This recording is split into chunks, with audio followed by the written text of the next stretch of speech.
What if the key to higher consciousness has been with us all along, not buried under ancient temples or locked away in secret lodges, but woven into the very laws that shape your thoughts, your breath, your emotions, and your reality? What if the universe is not a cold machine but a living mind? A mind that thinks through you, breathes through you, and invites you to wake up inside of it.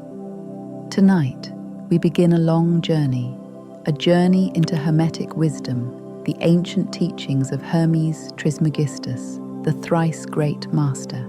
Hermes was said to be a sage, a priest, and an alchemist who united Egyptian, Greek, and mystical knowledge into a single current of truth. His writings were treasured by the initiates of Alexandria, studied in the temples of Egypt, rediscovered by Renaissance alchemists, and whispered through the ages as the key to transformation. But let me be clear, this is not history, this is not mythology, this is practice. Hermeticism is not about memorizing strange phrases, it is about living principles. Principles that describe the very structure of reality, and when you align with them, your consciousness rises. There are 7 Hermetic principles: mentalism, correspondence, vibration, polarity, rhythm, cause and effect, gender. Each one is a law. Each one is a doorway. Tonight, we will not just describe them, we will enter them. You will hear stories, practice exercises, and experience meditations designed to shift your inner state. And by the end, you will not only understand Hermetic wisdom, you will have lived it, breathed it, and carried it into your own higher consciousness. So let us begin with the first principle, the principle of mentalism. Chapter 1. The principle of mentalism. All is mind. The Kybalion, a Hermetic text, begins with a thunderbolt. The all is mind, the universe is mental. This single sentence contains the seed of the entire teaching. Everything you see, everything you feel, everything you believe to be solid and external, is first a movement in mind. Not your personal mind, not just your fleeting thoughts, but mind with a capital M, the universal intelligence that underlies all phenomena. You are not a stranger to this mind. You are inside it, and it is inside you. Every thought you think is like a ripple in the ocean of mind, and every ripple you send returns to you as waves in the world. The sky and the clouds. Imagine the sky, vast, open, endless.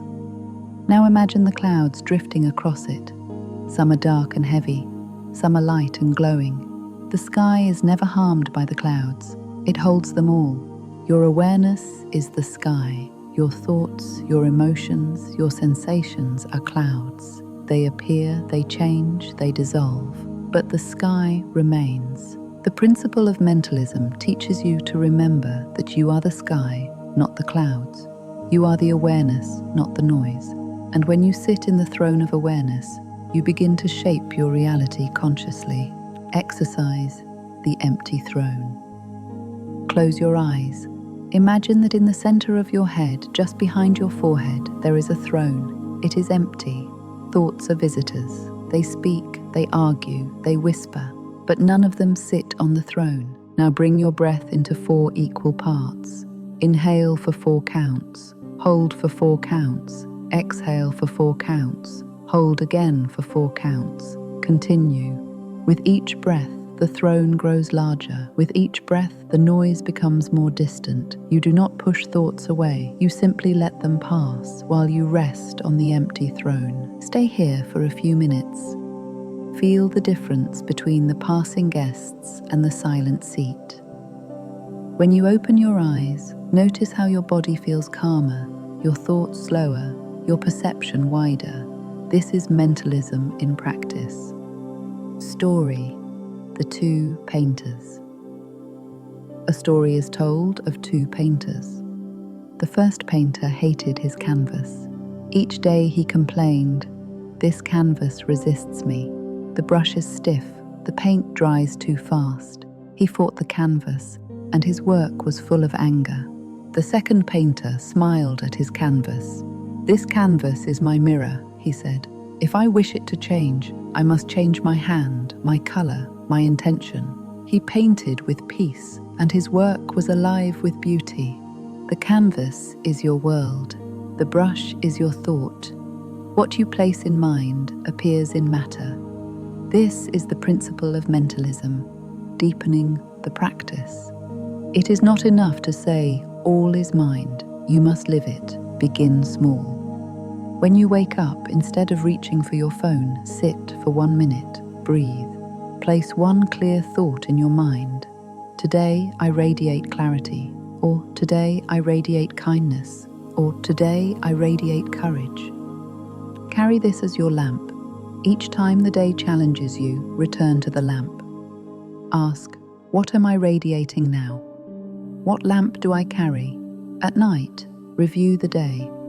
See how the lamp shaped your interactions. Did clarity bring better conversations? Did kindness soften a stranger? Did courage move you forward? When you live this way, you begin to see the threads between thought and event. You begin to understand that mind is not just inside your head, it is the fabric of reality. Guided meditation, entering the mind ocean. Close your eyes again. Imagine yourself standing at the edge of an ocean. The water stretches endlessly, shimmering under the sun. This is the ocean of mind. Step into the water, feel it surround you. Each thought is a ripple. Some ripples are small, some grow into waves, but the ocean holds them all. Now take a breath. With each inhale, imagine you are drawing pure, calm water into your chest. With each exhale, imagine sending ripples of clarity back into the ocean. Say silently, "I am in mind. Mind is in me." Let this repetition sink deeper. I am in mind. Mind is in me. After a few minutes, let the mantra fade and simply float in the vastness. Notice how your breath slows, how your body feels held. This is the direct experience of the principle of mentalism. Reflection. Questions. To integrate mentalism, ask yourself these questions at the end of each day. What thought did I carry most often today? How did that thought shape my actions? How did those actions shape the events that unfolded? If I could choose a new cause, what thought would I carry tomorrow? Write these answers down.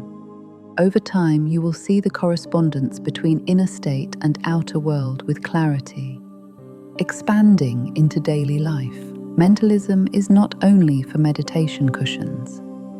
It is for traffic jams, business meetings, family dinners, and moments of solitude. When you are caught in frustration, pause and remember, all is mind. Ask yourself, what am I creating with this thought? Shift the thought by 1 degree. Move from anger to firmness, from fear to caution, from despair to quiet acceptance. Each shift is a ripple that changes the ocean. When you are overwhelmed, pause and say, I am the sky. These are only clouds. Feel the space open inside you. When you feel powerless, remind yourself, I am the painter. The canvas responds to my hand. These simple reminders bring the principle of mentalism into your lived experience. All is mind. This is not just philosophy, it is the foundation of Hermetic practice. To live as if the universe is mental is to live as a conscious creator, not as a passive victim. It is to claim your throne, to hold your lamp, and to send ripples into the ocean of reality with awareness. In the next chapter, we move to the second principle, correspondence, as above, so below, as within, so without. Here, you will learn how the patterns inside you echo in the patterns outside you, and how by shifting the inner mirror, you can transform your outer world. But before we step into correspondence, sit for one last breath. Whisper to yourself, all is mind. The universe is mental. I choose my thought, and my thought shapes my world. Chapter 2. The Principle of Correspondence. as above, so below, as within, so without. The second Hermetic principle is perhaps the most quoted: as above, so below, as within, so without. At first glance, it seems simple. The universe mirrors itself on every scale. The stars above reflect patterns inside your body. The cells in your blood mirror the galaxies in space.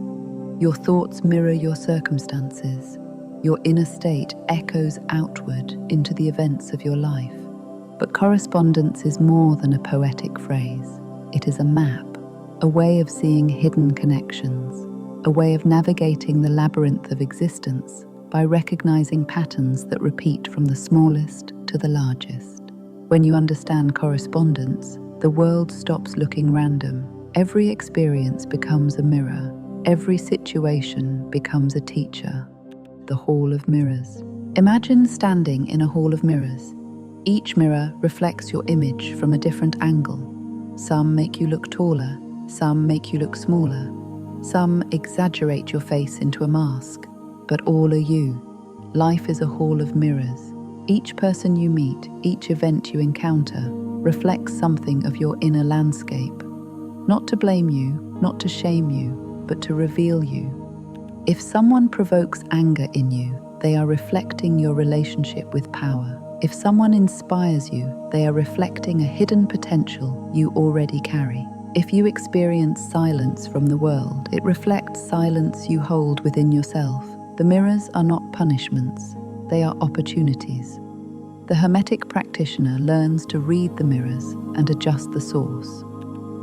Exercise, the mirror journal. Each night, take a few minutes with a journal. Write down one event from the day that stirred emotion. Then ask yourself, what inner state does this mirror? Where does this same pattern live inside me? How can I shift the inner cause? End by writing one new intention. Tomorrow I radiate, and fill in the quality that transforms the mirror. Over weeks, you will begin to see how the outer world bends and adjusts as your inner world refines. Story: The Angry King and the Quiet Sage. A story is told of a king who ruled with rage. His people feared him, and he feared their rebellion. He sought out a sage and said, "Why do my people hate me? Why do they plot against me?" The sage handed the king a mirror. "Look," he said.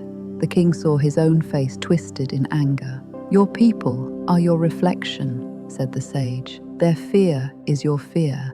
Their hatred is your hatred. Change your face, and the reflection will change." The king protested, "But I cannot change them all." "You do not need to," said the sage. "Change yourself. The reflection will follow." This is correspondence. The outer world follows the inner ruler, the inner and outer kingdom. Hermes taught that the human being is a microcosm of the macrocosm. Your body is a small universe. Your mind is a small cosmos. Your choices echo in larger scales. The 7 planets of ancient astrology correspond to your inner centers. The moon reflects your subconscious. The sun reflects your heart. Mars reflects your will. Venus reflects your love. Saturn reflects your discipline. Each star in the sky corresponds to a star within you. When you heal your inner kingdom, your outer kingdom aligns. When you bring order to your thoughts, your circumstances take form. Meditation. Walking the 2 worlds. Close your eyes. Imagine standing in a great hall. To your left is a doorway marked within. To your right is a doorway marked without. Step through the doorway of within. See your thoughts, your emotions, your beliefs. Walk among them as if they are landscapes. Perhaps you see a field of fear. Perhaps you see a mountain of desire. Observe without judgment. Now return to the hall. Step through the doorway of without. See the outer world, your relationships, your work, your surroundings. Notice how the outer landscapes resemble the inner. The fear field appears as conflict. The mountain of desire appears as endless striving. Return to the hall once more. This time touch both doors at once. Feel the current that runs between them. Whisper, as within, so without, as above, so below. When you open your eyes, let the phrase echo, "The world is my mirror, and I am its source." The principle of layers. Correspondence also teaches us to read reality through layers. If you want to understand the soul, look at the body. If you want to understand the body, look at nature. If you want to understand nature, look at the stars. Everything is written in layers. The Hermetic initiate learns to read the small to know the great, and the great to know the small. For example, the breath is a correspondence. Inhale is birth, hold is life. Exhale is death, hold is rest. Each cycle of breathing is a miniature universe. By observing your breath, you learn about creation and dissolution. By mastering your breath, you harmonize with cosmic rhythms. Story: the weaver and the pattern. A weaver worked at her loom, creating intricate designs. One day, a student asked her, "How do you know which thread to choose?" The weaver smiled. "The pattern I weave on the cloth already exists in my mind. What is above appears below. What is within appears without. The cloth is only the echo." In the same way, your life is the cloth, but the pattern begins in mind. If you wish to change the cloth, change the pattern within. Exercise: the inner and outer dialogue. When you face a challenge, pause. Ask yourself 2 questions. 1. What outer situation am I experiencing? 2. What inner state corresponds to this situation? For example, outer situation, someone criticizes you. Inner state, it touches your self-doubt. Instead of fighting the critic, strengthen your inner self-trust. Soon, the outer critics lose their power. Practice this daily. The more you ask these questions, the more fluent you become in reading the correspondence between inner and outer. Deep practice, the circle walk. The Rosicrucians, inheritors of Hermetic thought, taught the art of walking the circle. It means viewing a situation from many angles until the whole truth is seen. Choose one situation, walk around it in your mind, see it from your perspective, see it from the other person's perspective, see it from the perspective of a witness, see it from the perspective of the cosmos. This circular vision expands your consciousness. It dissolves rigid thinking. It teaches equanimity. And it reveals that each perspective corresponds to the same core truth. Correspondence in daily life. When you notice repeating patterns, failed relationships, recurring obstacles, familiar disappointments, do not despair. Recognize that the pattern is a correspondence. Life is showing you the inner script. Instead of asking, "Why does this always happen to me?" ask, "What inner state is this mirroring? What lesson is being reflected? What script can I rewrite?" This transforms frustration into power. The mirror becomes your ally. Guided visualization, the cosmic mirror. Close your eyes. Imagine standing before a tall, shining mirror. At first, you see your physical reflection. Look closely. Behind your face, see your emotions flickering like colors. Behind your emotions, see your thoughts glowing like currents of light. Now, step closer. The mirror expands. You see your relationships, your home, your work. They are all reflections, extending outward. Now step even closer. The mirror grows to reveal the stars, the galaxies, the universe itself, and still it is your reflection. Whisper, as within, so without, as above, so below. Stand in awe of the infinite mirror. Understand that when you heal within, you heal without. When you rise within, the cosmos rises with you. Reflection questions. At the end of the day, ask yourself, what did the world mirror to me today? What inner pattern did I see reflected? How can I shift the source tomorrow? What new correspondence do I wish to create? Write your answers. Over time, you will see the dialogue between inner and outer with clarity. The principle of correspondence is the law of mirrors. It teaches us that nothing is separate. The stars echo in the soul echoes in the world echoes in the stars. To live by correspondence is to stop fighting the reflection and start adjusting the source. It is to see every challenge as a teacher, every joy as a sign, every event as part of a larger pattern. When you embody this principle, you walk through life with humility, curiosity, and power. Humility, because you realize the universe is vast. Curiosity, because every detail is a clue. Power, because you hold the source within. In the next chapter, we will enter the principle of vibration. Nothing rests, everything moves, everything vibrates. You will learn how to tune your frequency, raise your vibration, and shape your reality through the laws of resonance. But for now, let the words echo. As above, so below. As within, so without. Chapter 3. The Principle of Vibration. Nothing rests, everything moves, everything vibrates. The third Hermetic Principle declares nothing rests, everything moves, everything vibrates. At first glance, this seems like physics, and indeed modern science confirms it. The atoms in your body are in constant motion. The chair beneath you is vibrating at the level of molecules. The stars above pulse and spin in endless rhythm. But the Hermetic teaching goes deeper. It says not only matter vibrates, but also mind. Your thoughts vibrate, your emotions vibrate, your intentions vibrate, and each vibration attracts resonant vibrations, shaping your experience of life. When you learn to raise your vibration, you learn to shift your entire reality.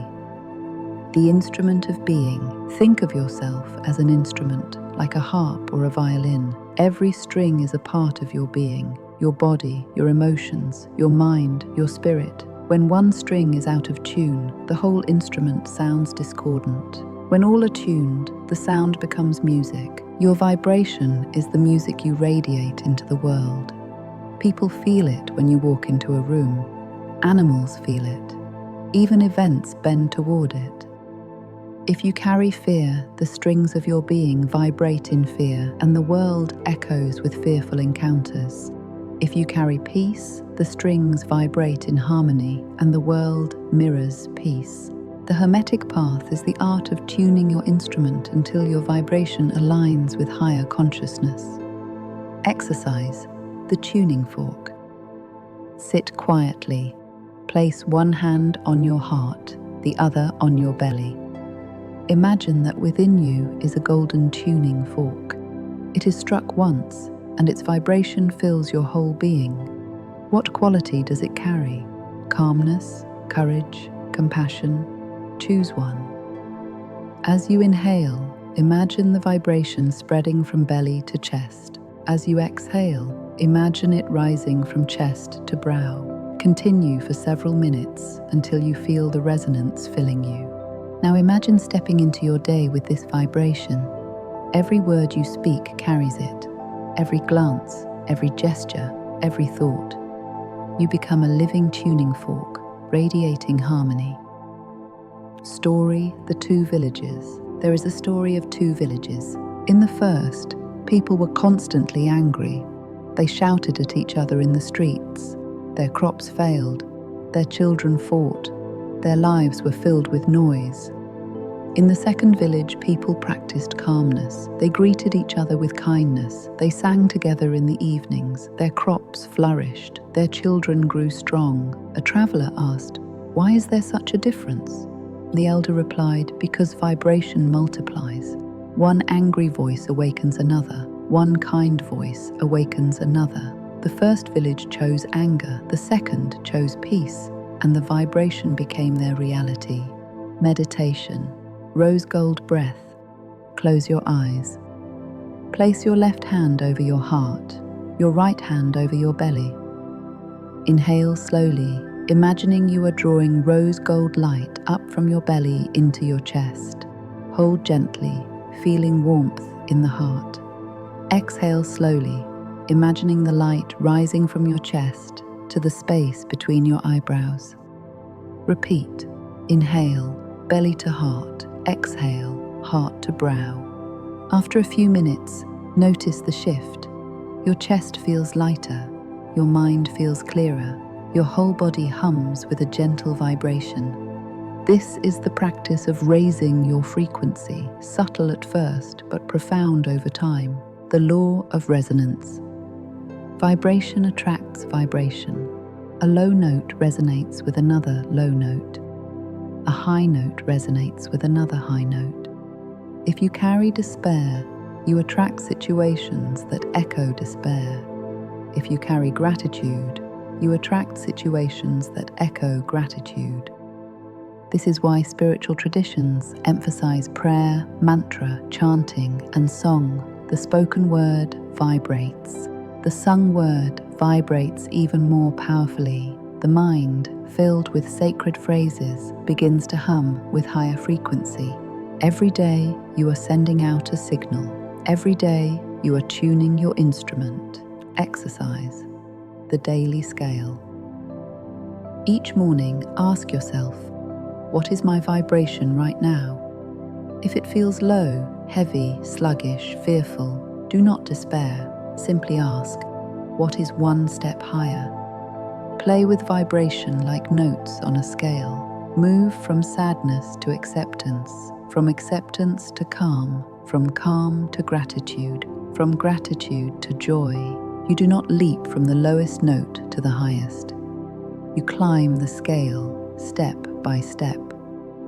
Over time, your baseline rises. Story: the musician's secret. A young musician wanted to play the highest notes on his instrument, but every time he tried, the sound was harsh. He became frustrated and asked his teacher for help. The teacher smiled and said, "Do not leap to the top. Play the scale slowly, note by note. Tune each one carefully. When the lower notes are in harmony, the higher notes will sing naturally." So it is with vibration. You do not force yourself into joy. You tune acceptance. You tune calmness. You tune gratitude. And joy appears like a natural high note. Meditation.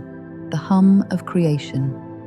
Close your eyes. Place your attention in your chest. Begin to hum softly, a simple, gentle hum. Feel the vibration in your chest. Let it spread through your body, down into your belly, up into your head, into your arms, into your legs. Now imagine the entire universe is humming with you. The stars, the trees, the rivers, the mountains. Everything is vibration. Everything is humming together. Let your hum blend with the cosmic hum. Say silently, "Nothing rests. Everything vibrates. I tune myself to harmony." Correspondence of vibration. Remember the last principle, correspondence. As within, so without. Vibration connects directly with it. Your inner vibration creates your outer correspondence. When you hold fear, you find fear mirrored in your world. When you hold peace, you find peace mirrored. The principle of correspondence shows you the mirror. The principle of vibration shows you the tuning. Together, they create the path of transformation. Practical exercise, the vibrational anchor. Choose one simple gesture, a hand on your heart, a slow exhale, a whispered word. Practice associating this gesture with a higher vibration, such as calm or gratitude. Whenever you feel yourself slipping into low vibration, use the anchor, touch your heart, exhale, whisper your word. Let the anchor pull you back to the higher frequency.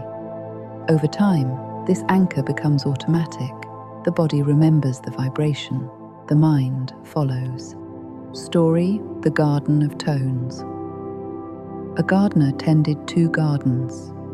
In the first, he allowed weeds to grow wild, choking the flowers. The garden became dull and lifeless. In the second, he sang to his plants each day. He spoke words of encouragement. He pulled the weeds gently and watered the flowers with care. The garden flourished with color and fragrance. The gardener realized that his voice, his tone, his vibration had shaped the life of the garden. So too with your life. your words, your tone, your vibration shape the garden of your experience. Reflection, questions. At the end of the day, ask yourself, what vibration did I carry most often today? How did that vibration shape my experiences? When I raised my vibration, what changed? What vibration do I choose to carry tomorrow? Write these down. Over time, you will see the clear link between vibration and reality. The principle of vibration teaches us that everything moves. Nothing is still. You are a living instrument, radiating frequency every moment. The world hears your song and responds in kind. When you choose your vibration consciously, you choose your reality. When you raise your vibration, you raise your consciousness. In the next chapter, we will enter the principle of polarity, the law of opposites, the ladder of degrees, and the art of shifting from shadow to light. Here, you will learn to work with duality, not as an enemy, but as a tool for transformation. But before we move on, sit for one last breath, whisper to yourself, nothing rests, everything moves, everything vibrates. I choose harmony, I choose light. Chapter 4, the principle of polarity. Opposites are the same in nature, differing only in degree. The fourth Hermetic principle states, everything is dual, everything has poles. Opposites are identical in nature, but different in degree. Heat and cold are the same, differing only in vibration. Light and darkness are the same, differing only in intensity. Love and hate are the same, differing only in degree of attraction or repulsion. Polarity teaches us that transformation does not happen by fighting the opposite. It happens by shifting degree, by climbing the ladder from one pole toward the other. The river of degrees. Imagine a river that flows from icy mountains down into warm valleys. At one end, the water is freezing. At the other end, it is warm, yet it is the same river. So it is with your emotions, your thoughts, your states of being. Fear and courage are the same river. Hate and love are the same river. You are never outside the river. You are always standing on a degree along its flow. The art of polarity is learning to move along the river consciously. Exercise, the inner thermometer. Close your eyes. Choose one state you are experiencing, perhaps frustration, anxiety, or heaviness. Now imagine a thermometer inside you from 0 to 10. Place your current state on the scale. Perhaps you are at 3. Now ask, what is 1 degree higher? Not the opposite, not perfection, just 1 degree. Breathe. As you inhale, imagine warmth rising on the scale. As you exhale, imagine your state shifting upward by 1 degree. After a few minutes, open your eyes. Notice the subtle shift. You have climbed the ladder of polarity. Story, the candle and the darkness. There is a story of a man who feared darkness.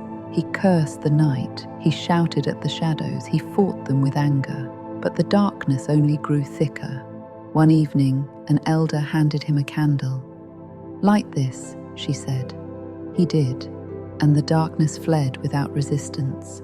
The man realized that darkness and light are the same continuum. To fight darkness is useless. To add light is powerful. So it is with your states. Do not fight the pole you dislike.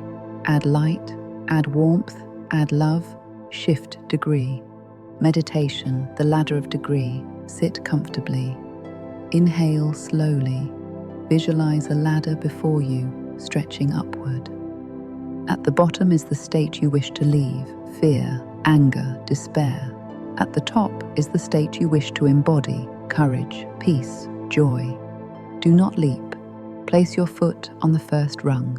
What is 1 degree closer? Fear into caution, anger into firmness, despair into acceptance. Climb slowly. With each inhale, step up 1 rung. With each exhale, release the lower degree. After several minutes, notice your body softening, your mind brightening. This is the practice of polarity, the law of reconciliation. Polarity teaches that opposites are not enemies, but complements. They define each other. Without darkness, light has no meaning. Without silence, sound has no form. Without sorrow, joy has no depth. To deny one pole is to deny the whole. The Hermetic path is not about clinging to one side and rejecting the other. It is about recognizing the unity that holds both. This recognition dissolves rigidity. It brings compassion. It gives you the power to stand in the middle and choose your direction.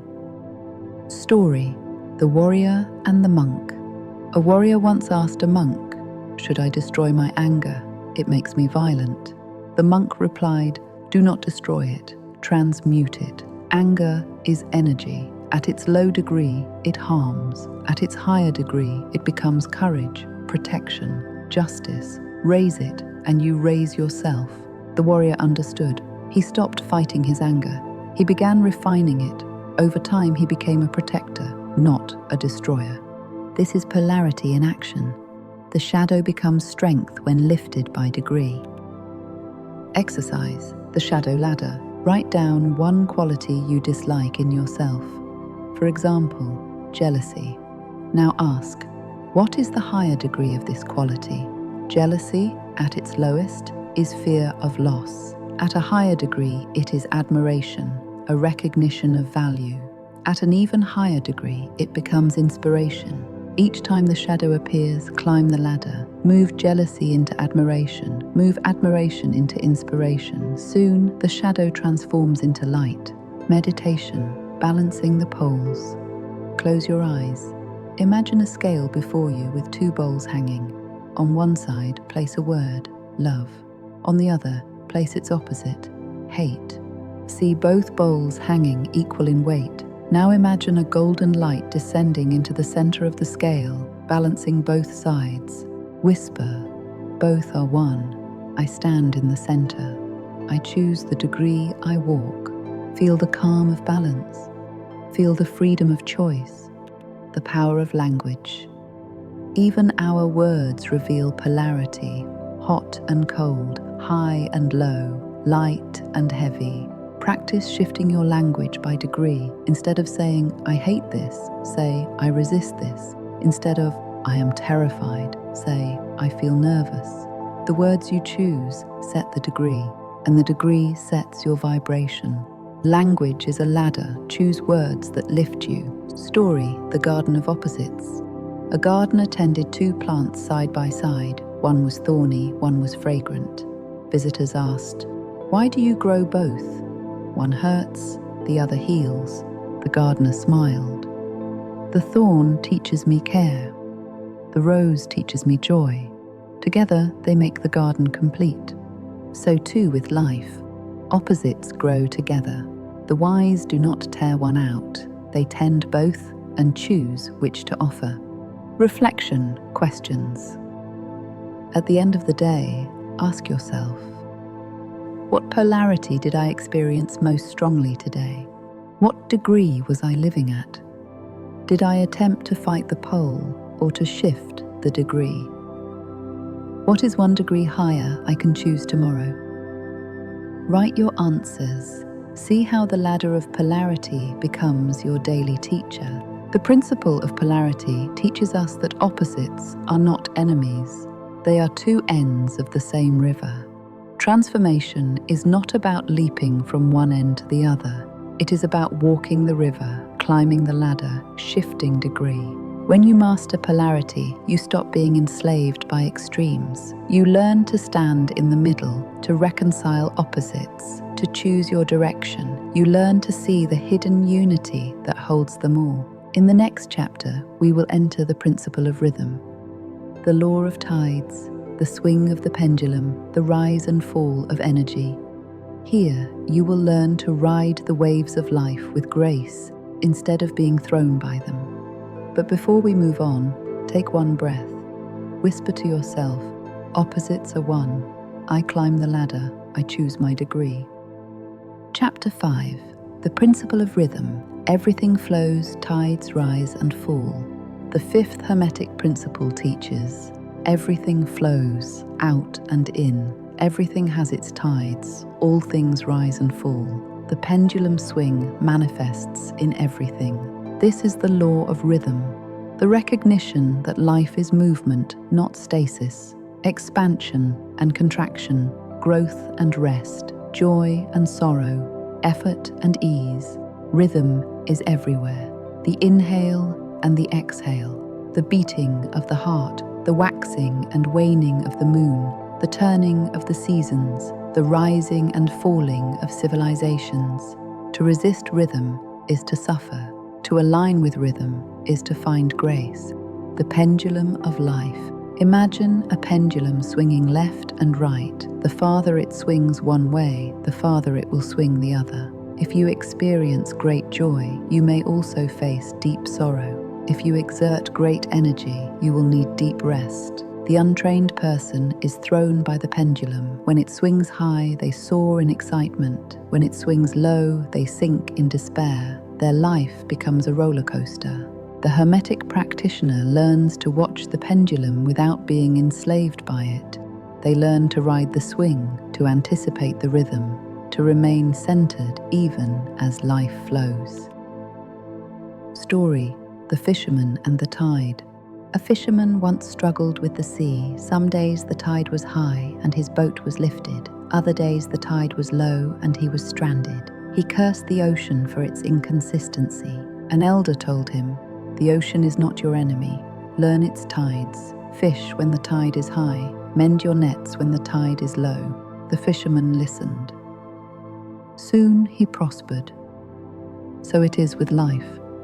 Do not curse the tides. Learn them. Work with them. Align your efforts to their flow.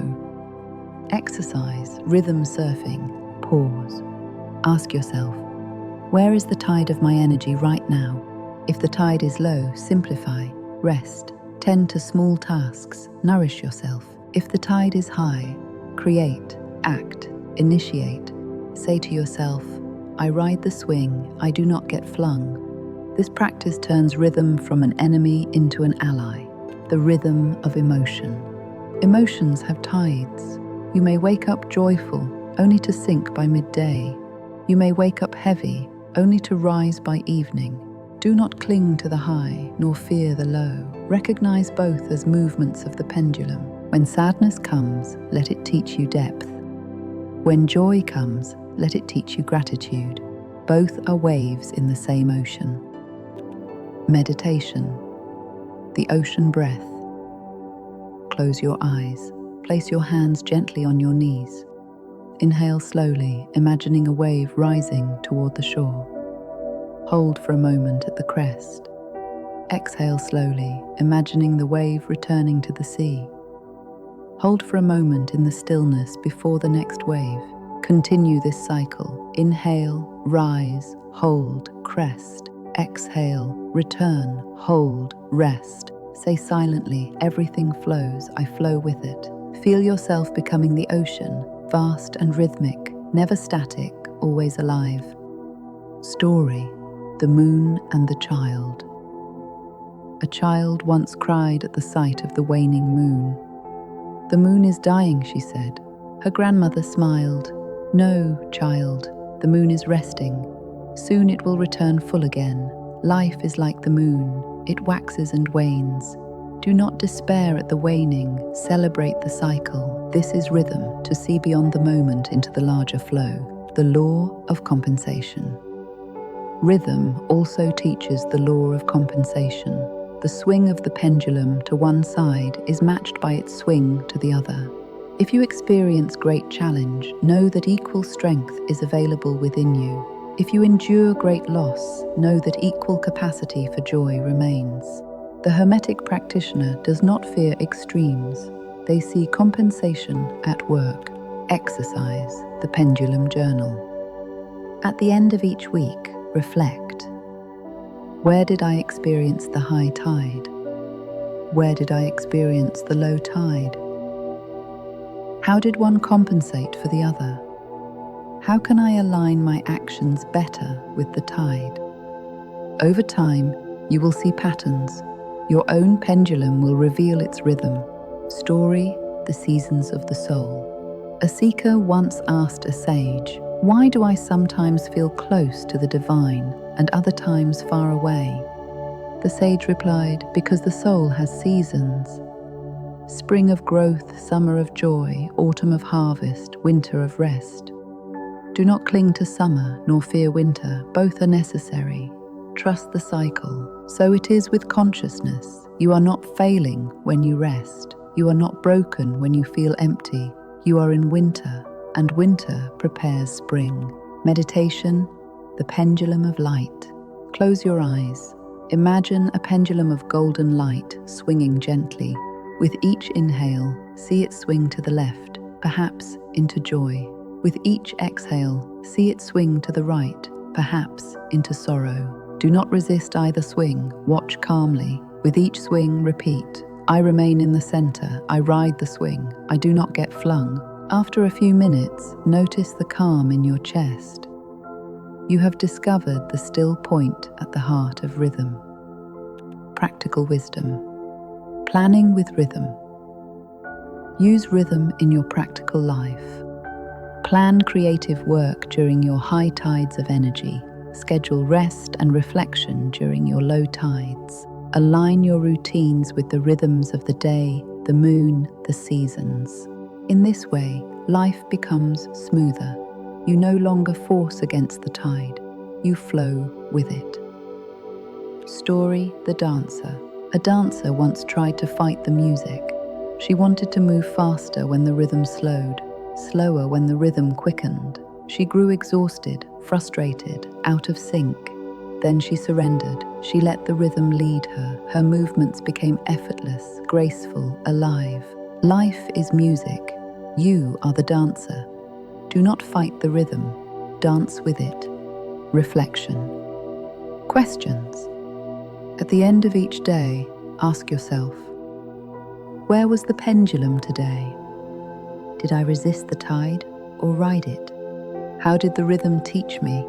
How can I align more gracefully tomorrow? Write your answers. Over time, rhythm becomes your ally. The principle of rhythm teaches us that life is movement, not stillness. To cling to one side is to suffer. To align with the flow is to find peace. When you master rhythm, you stop fearing the lows and clinging to the highs. You learn to surf the tide, to anticipate the swing, to remain steady in the center. In the next chapter, we will enter the principle of cause and effect, the law that nothing happens by chance and every cause creates an echo. Here, you will learn to become a conscious cause, shaping your destiny with deliberate intention. But before we move on, take one breath. Whisper, everything flows. I ride the swing. I do not get flung. Chapter 6, the principle of cause and effect. Nothing happens by chance. The sixth Hermetic principle declares, every cause has its effect. Every effect has its cause.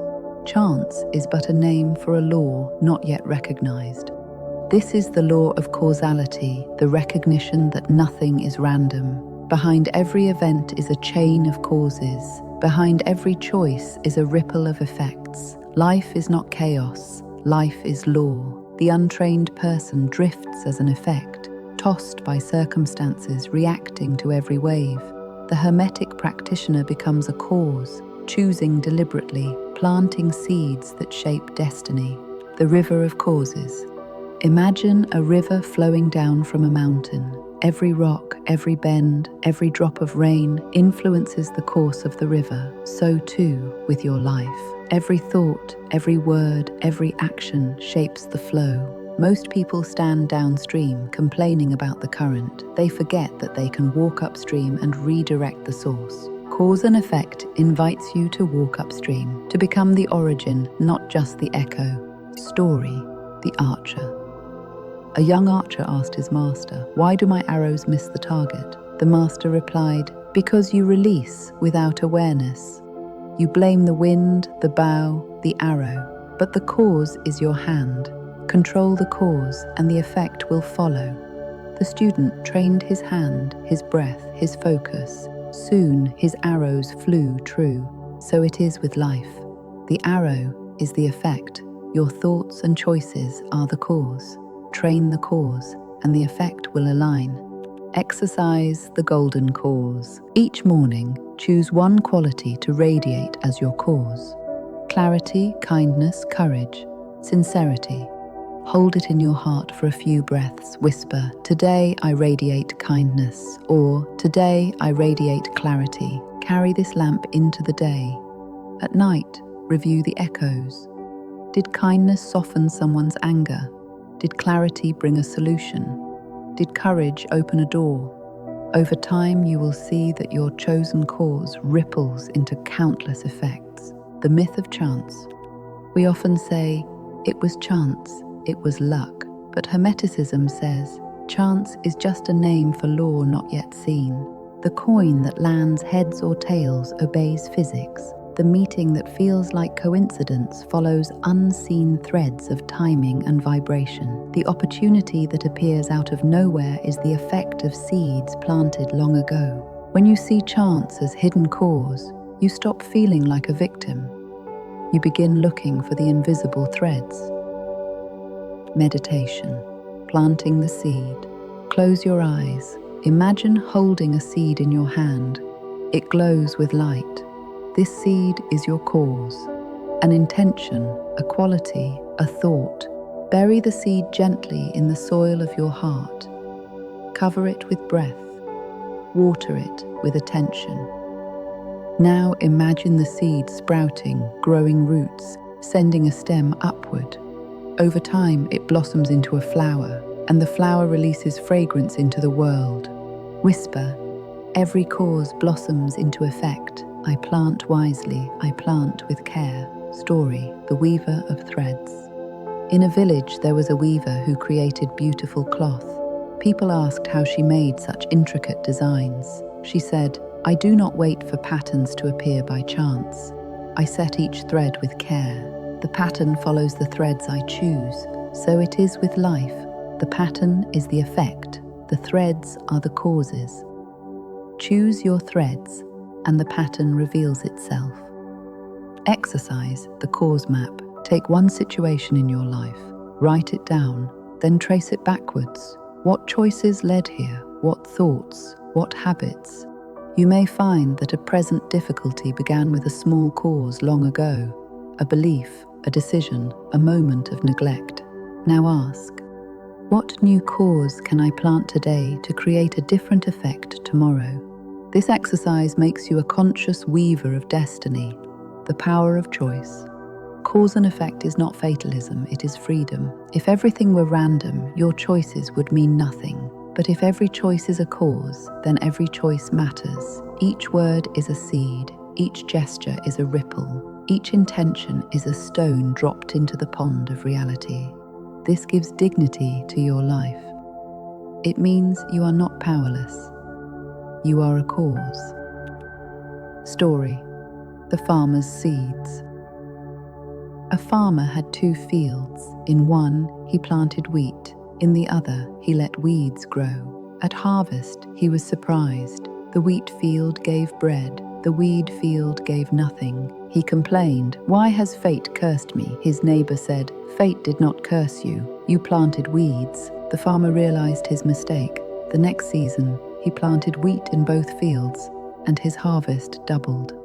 So it is with your thoughts. Wheat or weeds, bread or emptiness, the harvest follows the seed. Meditation, the line of effects. Close your eyes. Imagine one thought you often repeat, perhaps fear, doubt, or hope. Now imagine this thought as a stone rolling down a hill. Watch as it sets other stones in motion. Watch as the small stone becomes a landslide. Now imagine placing a different stone at the top of the hill, a thought of courage, clarity, gratitude. Watch how this new stone sets a new landslide in motion, shaping an entirely different valley below. Say silently, "I choose my stone. I choose my cause. I shape my valley." Breaking the chain. Many people inherit causes from family, culture, or past lives. Patterns of fear, anger, or scarcity are passed down, but you have the power to break the chain. When you see the cause clearly, you can refuse to pass it forward. You can plant a new seed, begin a new thread, start a new pattern. This is how generational cycles are healed. One conscious person choosing a new cause. Story: the chain breaker. A woman came from a family of anger. Her parents shouted, her grandparents shouted. She grew up believing shouting was normal. One day, she chose silence. When anger rose, she breathed instead of shouting. Her children watched. They learned peace. In one moment, the chain was broken, one cause shifted, and countless effects followed. So it is with you. You can be the chain breaker. Reflection, questions. At the end of each day, ask yourself, what cause did I choose today? What effects did it create? What effects did I experience that I did not choose? What hidden causes may have created them? What cause do I choose to plant tomorrow? Write your answers. Over time, you will see the chain of law clearly. The principle of cause and effect teaches us that nothing is random. Every effect has a cause. Every cause creates effects. You are not powerless. You are not a victim of chance. You are a cause. When you choose your causes wisely, you weave a life of harmony. When you plant seeds of clarity, courage, and compassion, you harvest clarity, courage, and compassion. In the next chapter, we will explore the principle of gender, the balance of masculine and feminine energies within you, the sword and the chalice, the union of direction and receptivity. Here, you will learn how creation arises from the marriage of opposites within yourself. But before we move on, take one breath. Whisper to yourself, every cause has its effect. I plant wisely. I choose my cause. Chapter 7. The principle of gender, masculine and feminine, are in everything. The seventh Hermetic Principle declares, gender is in everything. Everything has its masculine and feminine principles. Gender manifests on all planes. At first, this is misunderstood as mere biology. But Hermeticism speaks of something deeper, forces that exist beyond physical form. The masculine principle is direction, structure, decision, the sword. The feminine principle is receptivity, intuition, nurturing, the chalice. Every being contains both. Every thought, every creation, every action is born of their cooperation. Without the masculine, ideas never become form. Without the feminine, form has no soul. Together, they generate life, the dance of the two currents. Imagine the river flowing between two banks. One bank gives direction, the other gives containment. Without the banks, the river spills aimlessly. Without the river, the banks are dry and empty. Together, they create flow. So too with masculine and feminine within you. Masculine without feminine becomes rigid, cold, lifeless. Feminine without masculine becomes chaotic, directionless, lost. Together, they create harmony, purpose, and beauty. Story: the sword and the chalice. A knight once sought the Grail. He carried a sword, sharp and strong. He believed the sword alone would win the quest. But after years of battle, he returned empty-handed. One night, he dreamed of a chalice, open, luminous, receptive. The sword bowed to the chalice, and together they shone with light.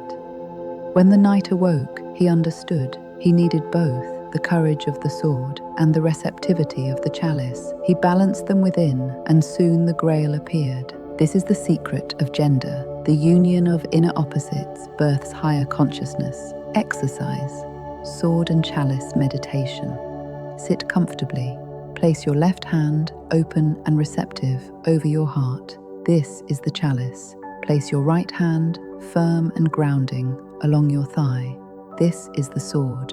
Inhale into the chalice. Receive fully. Impressions, emotions, intuition. Exhale through the sword. Decide cleanly. Clarity, direction, purpose. Now reverse. Inhale, direction, strength, precision. Exhale, receptivity, openness, compassion. Repeat slowly. Feel the dance between softness and strength, openness and will. Whisper, receive, decide, create. After several minutes, bring both hands together over your heart. Feel the union. This is gender balanced within, the inner marriage. Alchemists spoke of the conjunctio oppositorum, the sacred marriage of opposites, sun and moon, king and queen, fire and water, masculine and feminine. This inner marriage is not about denying difference. It is about honoring both, about letting intuition guide direction and letting direction protect intuition.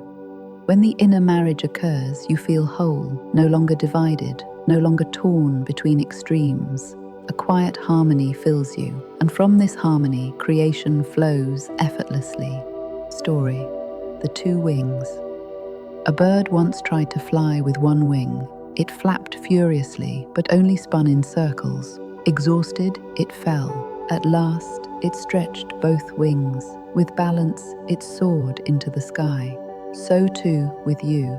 One wing is masculine, the other feminine. To neglect one is to spin in circles. To honor both is to fly. Exercise, dialogue of the two voices. Close your eyes. Imagine within you two voices. One is the voice of direction, clarity, action. The other is the voice of receptivity, intuition, compassion. Let the masculine voice speak. Here is what I want. Here is where I go. Let the feminine voice respond. Here is what I feel. Here is what I sense. Let them converse. Let them listen. Let them reach agreement. Write their dialogue in your journal. Over time, you will learn the language of your two inner principles, the creative power of union. Every creation in your life requires both principles. To write a book, you need the feminine inspiration, the flow of ideas, the inner vision, and you need the masculine discipline, the structure, the deadlines, the editing. To build a relationship, you need the feminine openness, the listening, the nurturing, and you need the masculine direction, the commitment, the protection. When both cooperate, creation is strong and beautiful. When one dominates, creation is weak or distorted. Meditation, the temple of union. Close your eyes. Imagine entering a temple.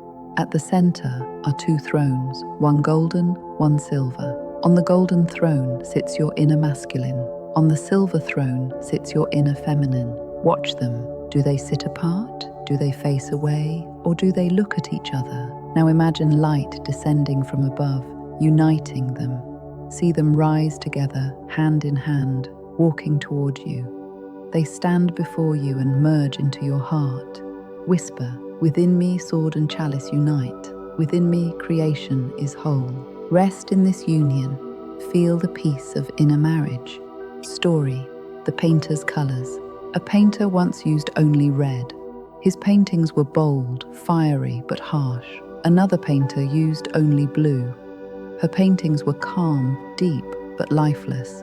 One day they painted together. Red and blue met. Purple appeared, rich, regal, luminous. A new color neither had known alone. So it is with masculine and feminine. Their union creates new dimensions of being. Reflection. Questions. At the end of each day, ask yourself, did I act only from direction or also from receptivity? Did I honor both clarity and compassion? Where did my masculine protect my feminine? Where did my feminine inspire my masculine? Write your answers. Balance grows from awareness. We have walked the 7 Hermetic Principles. Mentalism, all is mind. Correspondence, as above, so below, as within, so without. Vibration, nothing rests, everything vibrates. Polarity, opposites are the same, differing only in degree. Rhythm, Everything flows, tides rise and fall. Cause and effect, every cause has its effect. Nothing is chance. Gender, masculine and feminine, are in everything. Together, they form a complete philosophy, a complete practice, a complete key to higher consciousness. But knowledge alone is not enough. These principles must be lived, practiced, embodied. Only then do they unlock your vibration and raise your state. The Hermetic Seal, final guided closing. Sit comfortably. Close your eyes. Place one hand on your belly, one on your heart. Inhale, receive. Exhale, decide. Inhale, soften. Exhale, direct. Now bring both hands together over your heart. Feel the union of sword and chalice, masculine and feminine, thought and feeling, will and receptivity. Imagine a circle of golden light surrounding you. It is not a prison, it is a seal. It integrates all you have learned, above and below, within and without, opposites reconciled, tides balanced, causes chosen, creation whole. Whisper silently, all is mind, I choose my cause, I balance my wings, I ride the rhythm, I raise my vibration, I live in harmony, rest in silence. Let the seal close gently around you. When you open your eyes, the room will feel new, the air will feel brighter, and you will know you have walked the Hermetic path. If this journey has awakened something in you, don't let it remain only as inspiration. Let it become transformation. Share your insights, write all is mind in the comments, and let others see that you walk this Hermetic path. This channel, Iriondoa, is a sanctuary for seekers. Here we explore the hidden laws, ancient wisdom, and living practices that expand consciousness and raise vibration. Subscribe and stay close to this community of light. Until then, receive, decide, create, walk gently, live consciously, shine brightly, and remember, you are not alone on this path. Iriondoa walks with you.